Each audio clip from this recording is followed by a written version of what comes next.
अब dual system education लागू करने का हम रणनीति समझेंगे कि कैसे लागू किया जाना चाहिए, क्या बदलाव करना चाहिए, कैसे इसको उपयोग में लाया जा सकता है, कैसे इस जो स्टूडेंट हैं कैसे इसका उपयोग कर पाएंगे, कैसे अपने विचारों को विमर्श कर पाएंगे, बात करेंगे। देखिए ये जो है डुअल एजुकेशन सिस्टम हम इसलिए लागू करने को कर रहे हैं कि अभी मैं आपको पहले ही अगले वीडियो में बात किया था कि कोई अगर स्टूडेंट एक सब्जेक्ट में माहिर होना चाहता है, अपनी पकड़ बनाना चाहता है, अपने खुद को परिचित करना चाहता है, तो उसको एक सब्जेक्ट पढ़ने की प्रायोरिकता दी जानी चाहिए।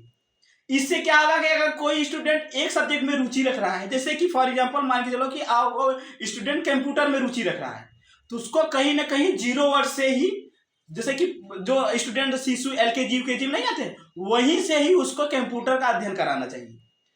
जब वो 1 to 5, 6 to 8, 9 to 10, 11 to 12 और ग्रेजुएशन और पोस्ट ग्रेजुएशन और PhD तक का ये सफर अपना कंप्यूटर साइंस से जुड़े रहेगा। कहीं ना कहीं आपकी जो NEP 2020 है, इस स्टूडेंट में और इस स्टूडेंट में डिफरेंट करेंगे तो कहीं ना कहीं 5 गुना का डिफरेंट आएगा। ये 5 बार एक्सपीरियंस रहेगा, 5 ईयर का एक्सपीरियंस रहेगा इसके पास। और ये जो आपका NEP 2020 का स्टूडेंट रहेगा वो हाँ माहिर रहेगा, हम भी मान रहे हैं, लेकिन उतना नहीं माहिर रहेगा जितना एकल विषय एक सब्जेक्ट वाला स्टूडेंट माहिर रहेगा। हमारे कहने का मतलब ये है कि चलिए ठीक है, आप फॉर एग्जाम्पल मान के चलो कि लागू कर दे रहे हैं, ठीक है, प्रोसेस प्रक्रिया बता रहे हैं, मान के चलो कि आप लागू कर दे रहे हैं, ठीक है, आप उसमें भी कुछ ना सीटें आरक्षित कर दीजिए। जैसे कि फॉर एग्जाम्पल आप 100 सीटें निकाल रहे हैं किसी भी मान के चलो टेक्निकल टीचर की, ठीक है, मान के चलो कि आप कंप्यूटर टीचर की रिक्वायरमेंट डाल दिए 100 सीटों की, ठीक है, आप ऐसा करिए कि 70% आप आरक्षित कर दीजिए कि हाँ भैया जो हमारा NEP 2020 भारत की जो नेशनल एजुकेशन पॉलिसी चल रही है, इसके अकॉर्डिंग अगर कोई स्टूडेंट पढ़ेगा तो वो 70 सीटों पे फाइट कर पाएगा। और 30% सीटें जो वो स्टूडेंट लेगा जो एक सब्जेक्ट एकल सब्जेक्ट से जो लर्न करे रहेगा। आप क्या करेंगे कि ये जो NEP 2020 वाला स्टूडेंट है वो 30 सीटों पे फाइट कर पाएगा, लेकिन जो 30 जो सीटें रहेगी जो एकल सब्जेक्ट वाली वो इसमें नहीं फाइट पाएगी। क्योंकि मैं ये डिफरेंट बताने की कोशिश कर रहा हूँ, अगले वीडियो में बताया था, इस वीडियो में भी बता रहा हूँ कि हमारे बताने का अर्थ क्या है। कि देखिए अगर आप तुलना कीजिए कि कोई स्टूडेंट एक सब्जेक्ट 5 साल पढ़ा है और कोई वही सब्जेक्ट एक स्टूडेंट 25 साल पढ़ा है, तो भाई कोई कंपटीशन एग्जाम होगा तो 25 साल वाला पहले पुटअप कर लेगा, पहले आंसर देख देगा, पहले क्वेश्चन को समझ लेगा। तो आप उनके में जाने की इनको प्रायोरिकता मत दीजिए। आप NEP वाले जो हैं उनमें जा सकते हैं, लेकिन NEP में आप नहीं आ सकते। सिंगल सब्जेक्ट वाले को सीट अलग होनी चाहिए।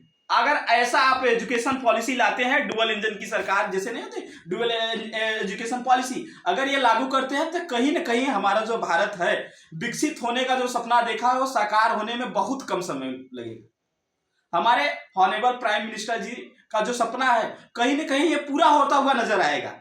आज वही एजुकेशन पॉलिसी प्रक्रिया की बात कर रहे हैं, जैसा कि देख सकते हैं कैसे कैसे एडमिशन प्रोसेस क्या होगा, पाठ्यक्रम निर्णय हमारा क्या होगा, यहाँ देखिए शिक्षा प्रणाली क्या होनी चाहिए। उस एजुकेशन के तहत हमारी जो भी परीक्षाएं होगी, जो भी शिक्षा प्रणाली होगी उसको हम देख सकते हैं।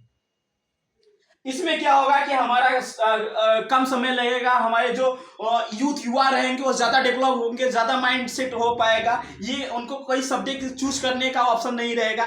जैसे कि फॉर एग्जांपल कि अगर कोई स्टूडेंट एकल विषय से 5 साल पढ़ा तो ये वो उसको 6वें साल ये नहीं कहना पड़ेगा कि भाई आप अलग सब्जेक्ट लीजिए, उसका स्ट्रीम वही रहेगा, वो लास्ट तक वही सब्जेक्ट लर्न करेगा।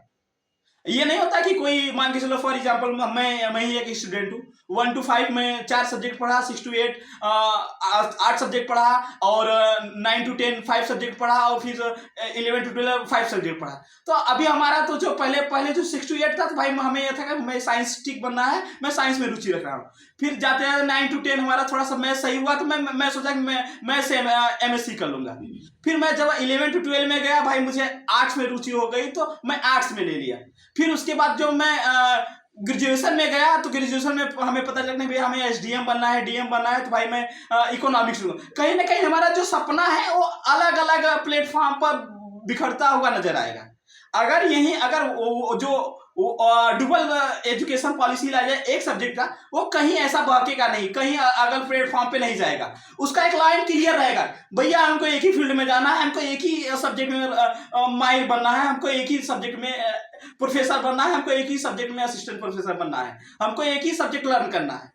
अगर ऐसी एजुकेशन पॉलिसी लाए जाए, कहीं ना कहीं हमारा भारत जो है वो, यार अमेरिका चीन पाकिस्तान कुछ नहीं है, कुछ भी नहीं है। अगर ये खुद पे लर्न कर रहे हैं, कहीं एक्स्ट्रा कहीं टीचर नहीं ला रहे हैं, वो खुद के जो टीचर है उनको ही एक्सपर्ट बना रहे हैं।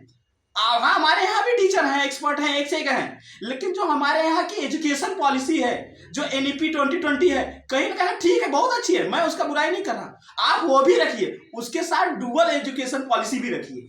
कहीं ना कहीं जो हमारा हम स्टूडेंट हैं, हम स्टूडेंटों में एनालाइज किए हैं, रिसर्च किए हैं। कहीं ना कहीं मेरे फ्रेंडों के साथ, मेरे साथ कई बार हुआ कि सब्जेक्ट हमें चेंज करने का मौका नहीं मिल पाया, या सब्जेक्ट फैमिली वाले चेंज करवा दे रहे हैं। उसमें कहीं नहीं ना आपका फ्रेंड बदलवाने का सोचेगा, ना आप कहीं ना कहीं बदलवाने की सोचेंगे, कहीं ना आपका जो फैमिली मेंबर होगा नहीं चेंज करवाने का। एक सब्जेक्ट से आप माहिर हो रहे हैं तो आप एक ही सब्जेक्ट में माहिर हुए।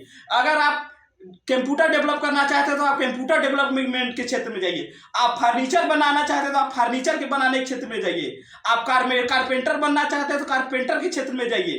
कहीं ना कहीं जो भी आपका स्ट्रीम है यार, आप सॉफ्टवेयर इंजीनियर से लेकर सिविल इंजीनियर तक जो भी आप कहते हैं एक ही सब्जेक्ट में लर्न कीजिए। भैया आप जब वर्क करेंगे ना तो वो अलग ही पता चल जाएगा, भैया 5 साल अपना समय दिया है और ये 25 साल समय दिया है, वो बहुत डिफरेंट आ जाएगा। 5 साल लर्न किए हुए स्टूडेंट में, 25 साल लर्न किए हुए स्टूडेंट पे, तो वो डिफरेंट देखने को मिलेगा।